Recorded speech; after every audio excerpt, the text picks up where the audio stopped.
Yeah, Peter, I was taking my granddaughter for a walk around Abertysswg and do some reminiscing. I decided to come up here. Well, I used to play as a kid in the 70s, like, you know, and take me back. And I always wondered why do they call it the Hill 60? Why? I always, you know.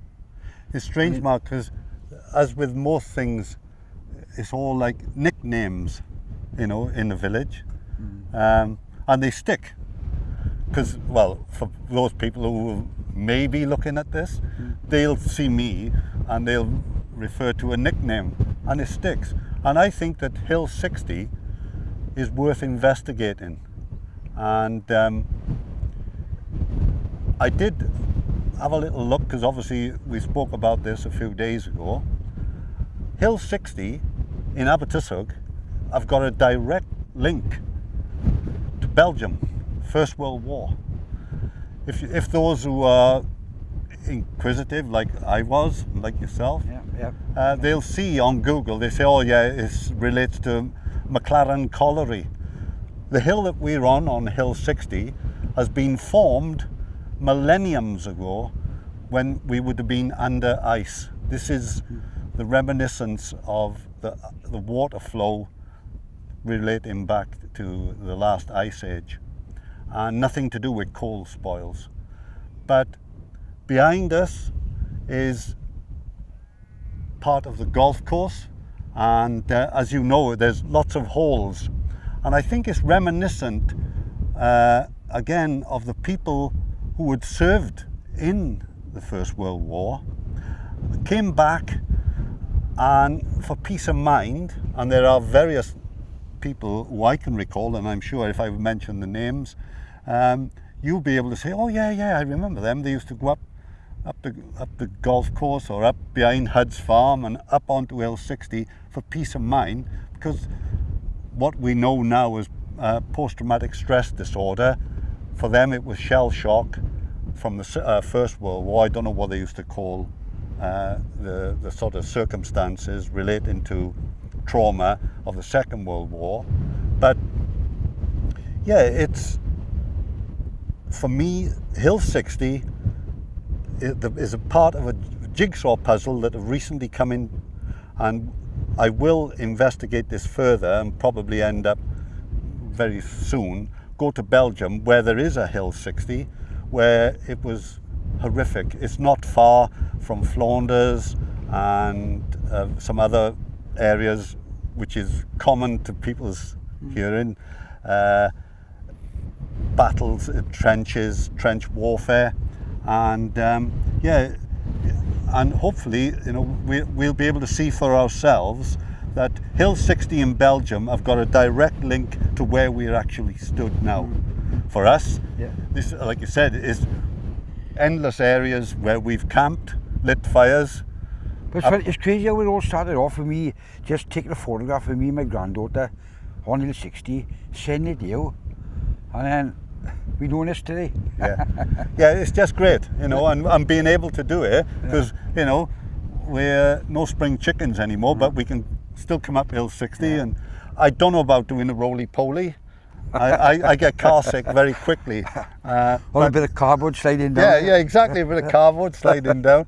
But they would only be able to do that now virtually on digital. That's not having a go at the youngsters. But this is where our sort of teenage years, you know, where we developed our love for Mother Earth. And camping out. Yeah, just great. And you know, camping. We're at the threshold of the summer holidays, and you know, we would be already eyeing up various places, nicking a blanket and getting a tent and saying, I'll see you in September. And swimming down in the dingle. Oh, definitely. And that, you know. Got our wash, yeah, brilliant. But yeah, so we'll find out.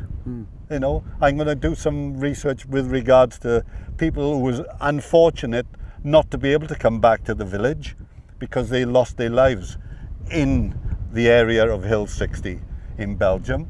But for those, and there must have been just a few who did survive and come back, this is where their place of refuge was, and they named it Hill 60.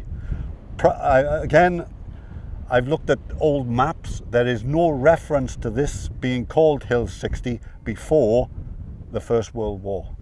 So it's all pointing in that one direction. Unless, of course, people who are going to look at this and saying, oh, no, I know differently, then I'd be only too grateful. Well, I thought that everybody in the village would have knew about Hill 60, because growing up in Greensway, which is just by there, we all knew about Hill 60. Yeah.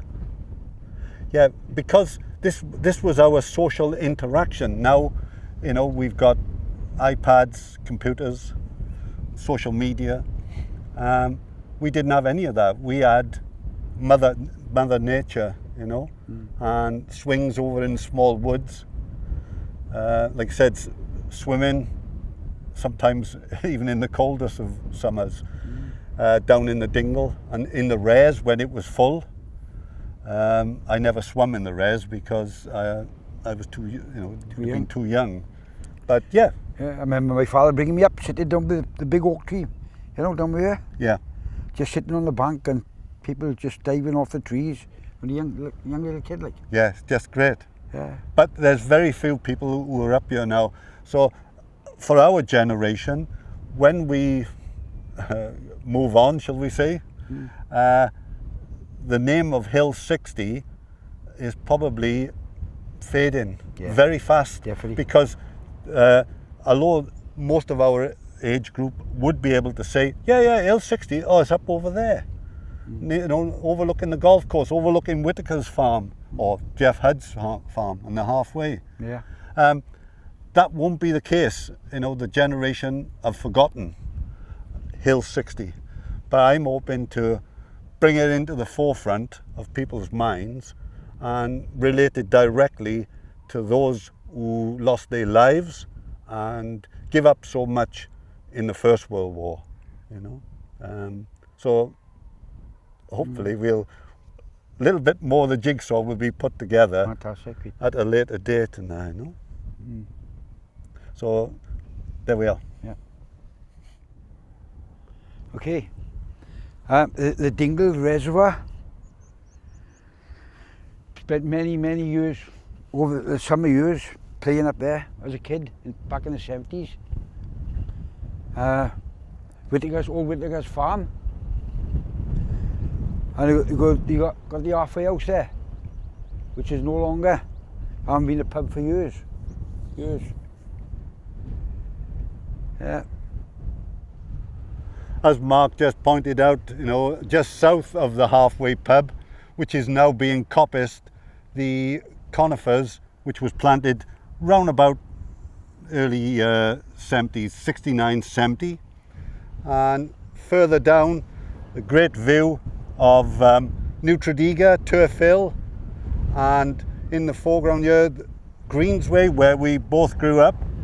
And this, because of the trees that have been planted, you can no longer see the manager's house, but you can see lower McLaren cottages. Over in front of us, the remnants of the village of Troydervug, and up above it, which was the part of the early warning network of radar systems from the Cold War. And now, of course, the digital towers that have in most of the British landscape, telephones and satellite telly. Pete, what about those houses up at the old cattle grid? Yeah, where there's a singular tree, that was a wooden house, and people of our generation used to know that as the wooden hut. And then you come down to Boucher's Hill, where Brown's farm used to be, and later there was various people, and where you can see where there's Tapscott's place, which used to be NCB fields, where in the summer holidays the horses from the pit used to be brought up and exercised in that area. And that I'm sure I heard that I was a toll, some toll or something you had to pay. Yeah, it could well have been. Yeah. I remember at the side of it was a great spring, And if we was walking up to Kevangola Pond, which we used to do quite regular, with my mum and Auntie Muriel and other people in the village, that would be a great place to have a drink of water. Reminiscing on a personal level, I have one of very, very few photographs of myself and my sister Diane, who was not walking even, just up from the wooden hut, and with my father. He had won a competition and he had won a camera, and that photograph is still in the possession of my sister Jackie, I think, which is taken there actually, Mark. And it's again a great place for Wimbreys. Aye. So it's a love going up there. Yeah. But as regards to a tall house, I don't know. Yeah, apparently aye. Of course, up above it, on the skyline, is the lodge. Yeah. And there is the sycamore tree, which you can actually see from Penavan and Cribben and Condé without binoculars on a day like today. Good visibility, because it's not too far away, 20 odd miles maybe maximum. You can see the tree quite clearly. And the other thing that marks is the graves. Oh yeah, the Black Death. From 1847, 1849 of the Black Death, which is just south of Kevangola Pond. And which your grave is still out today, Pete? Yeah. For those who could do brass rubbings and that, so site is now cordoned off. It used to be open to the elements. Yeah. But yeah, it's steeped in history. This little Abertysswg is the little valley, or like I said, the dingle and the res. Yeah, so the other thing I should have mentioned is quite important really, the Capel, and just north of the Capel, a Roman officer got killed there, and a huge, beautiful, if you can call it beautiful, burial stone, which is now in the National Museum of Wales in Cardiff. There is a replica built where he came to the end of his life. At the side of the burial area is the Roman road, and that just continues up behind, like I said, the early warning system and the tower. And just on the edge there, the tree line, is probably one of the best sections of Roman road you'll ever see. The sheep fortunately grazes it down, so it's your typical Roman road, and it runs for a couple of miles, and it connects with the Roman road that goes through the Brecon Beacons. And the tree line, which is just in focus, that is the sort of like eastern side of Park Darren, and behind that, of course, is on the site of Ogilvy Colliery, and just to the right there is the village of Vochru, and then Cwmbagod, and down into Merthyr Valley or Taff Valley.